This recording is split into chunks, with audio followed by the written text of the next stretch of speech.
think, a nice kind of a tell that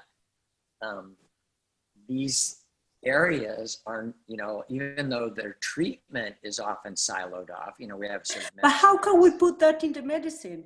Well, I mean, when not this generation of doctors I have now or supervise now, but normally in most of the medical schools, what are you taught? You are taught to take distance, to have this paternalistic way to see. You are not a human being, you're perfect. You don't involve with the patient. So all this, the discourse, it's going against what you are talking about. How can we change that? Well, and I think that it's essential. And if you begin to look into the biology of it, and I think this is a way to kind of crack into the medical universe.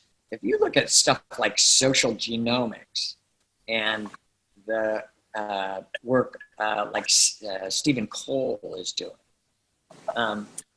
you can look at, you can take laboratory animals that are social mammals, something like a rat, which is a deeply social mammal. I've heard Stephen Cole say before that a rat is most at home in a pile of other rats. I mean, they want to be together.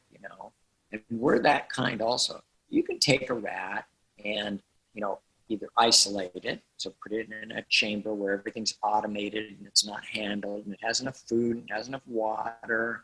And if you kind of think that a rat is like a kind of a biological food and water processing system, it looks like it has everything it needs.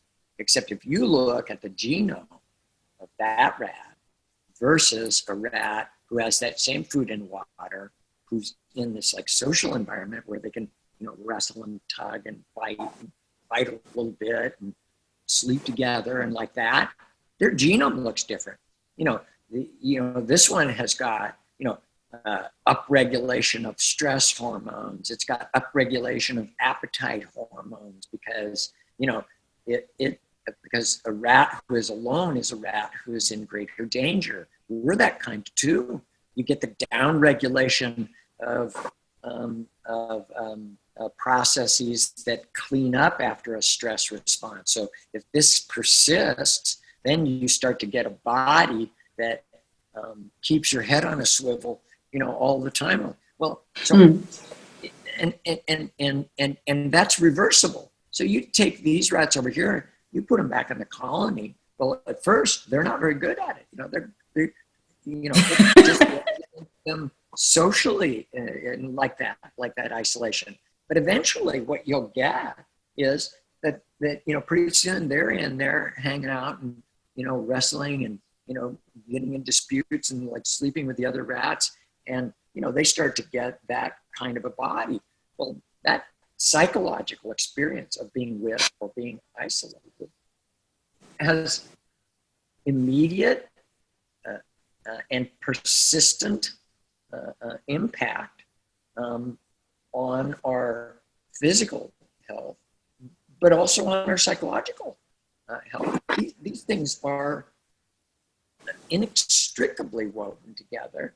And when you look at what's killing us, I'm working on a chapter right now for a EVOS and behavioral science CBS book.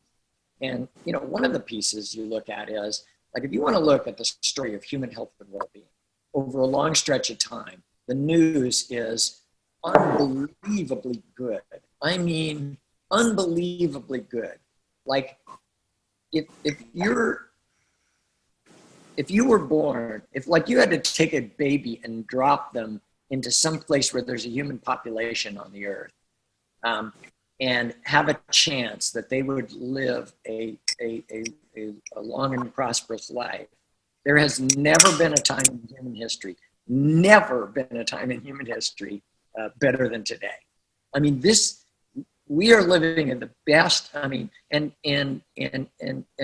I say that because just 200 years ago, the wealthiest countries in the world had 40% infant mortality rates. The U.S. had a 40% infant mortality rate. 200 years ago, we buried half of our children before their 5th birthday. That's just not true anymore. Right now, some of the poorest countries in the world have a life expectancy that is as high as the wealthiest European nations did just 200 years ago. So the general story is, oh my God, this is like a miracle of human cooperation. What we've tamed is the historical causes of disability and premature death. We've tamed those things. Like there's no smallpox anymore. People are like not, Well, exactly.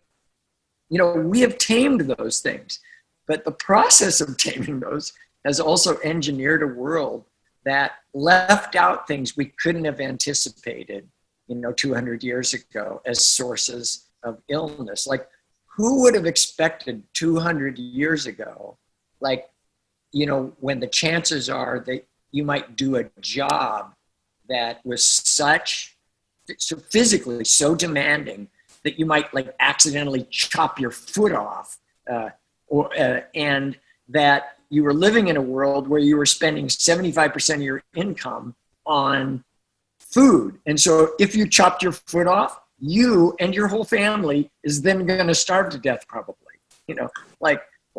We've mastered that one. You are very unlikely to chop your foot off in this world today. And so, 200 years ago, if you could tell a guy, hey, check this out. We're going to engineer a world where, almost no one is going to chop their foot off. And they would say, wow, that's excellent. That's excellent. But what they wouldn't know is the side effect of that is we're not out chopping wood, but we're sitting in, and not only that, we're going to be sitting in lounge chairs. And they'd be like, dude, that's excellent. Except, they wouldn't, and not only that, you won't have to go out and hunt to get food where you might get killed by a bear or something. You'll be able to go on the interwebs and order your food. So you won't even have to get out of the chair, matter of fact, you want to find a spouse, you don't have to worry about going out there where some guy is going to club you to death. If you pick the same mate that he wants to pick, you can go on that same, there's going to be this thing called a computer. You're going to go clickety click, click, click. You can find a partner without ever getting out of your lounge chair.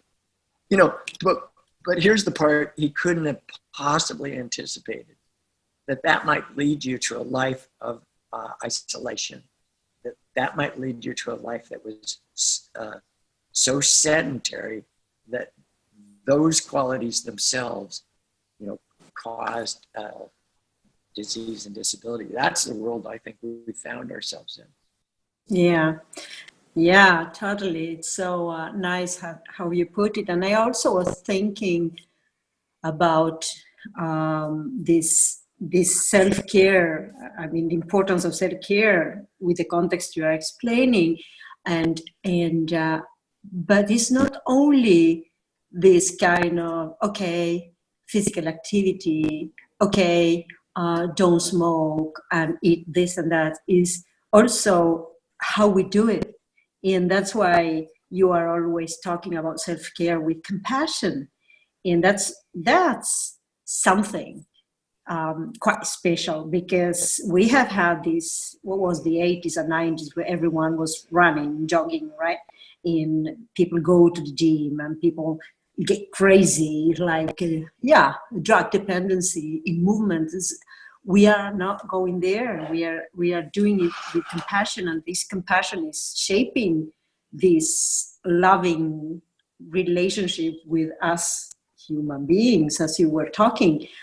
So self-compassion, is the how. And I always teach my colleagues, the physios, when I go with ACT for physio, they go like, oh gosh, now Grace is coming and I need to throw away all the things I've been doing because she's going to teach me something new. No, it's all what we know, but we are going to be delivering in a different way, with other awareness of processes and in a very compassionate and respectful way, in a different way. So I think also it's not the what we do, it's how we do it. And you a master in inspiring in those areas as well. I love it.